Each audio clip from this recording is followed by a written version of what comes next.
నీ ఒక 9 సంవత్సరాలు ఈ రాష్ట్రానికి మంత్రిగా పనిచేసిన వ్యక్తివి. ఇప్పుడు ప్రస్తుతం సిరిసిల్లకు ఎమ్మెల్యేగా పనిచేస్తున్న వ్యక్తివి. ఒక ముఖ్యమంత్రికి కొడుకుగా ఉన్న వ్యక్తివి, మాజీ ముఖ్యమంత్రికి. సో అవన్నీ మర్చిపోయి ఒక పిచ్చి కుక్కలాగా అధికారుల మీద విమర్శలు చేస్తూ ఉన్నాం. ముఖ్యంగా ఏదో పగటి కలలు కంటా ఉన్నాం. మీరేదో మళ్ళా అయ్యా మీరందరు పేర్లు రాసుకుంటారు బై అని ఎవరికో చెప్తా ఉన్నాం. పక్కన ఎవరు రాసుకుంటాడు? ఎవరు రాసుకునేటోడు కూడా లేడు.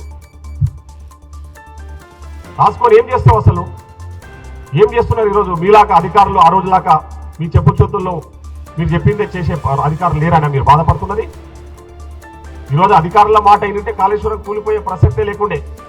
అధికారుల మాటలని వాళ్ళు చెప్పిన సలహాలు సూచనలు పాటించుంటే అంత పెద్ద ప్రాజెక్టు, అంత ప్రజాధనం దుర్వినియోగం కాకపోతుండే.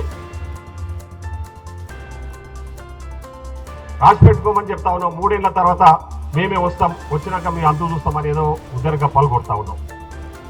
నేను చెప్తా ఉన్నా కేటీఆర్, నీ 3 సంవత్సరాలు కాదు కాబట్టి నీవేదో నీ ఊకదప్పుడు ఉపన్యాసాలకు ఉత్తగా ఉరుకులాడి నువ్వేదో బెదిరిస్తే ఎవరో బెదిరుకుంటున్నారని ఎవరు భయపడతలేరు. ఏదో ఆడ మీటింగ్లో నా సఫర్లు కొడతారని చెప్పి మాట్లాడుతున్నట్టున్నావు. దానివల్ల ఉపయోగం ఏం లేదు.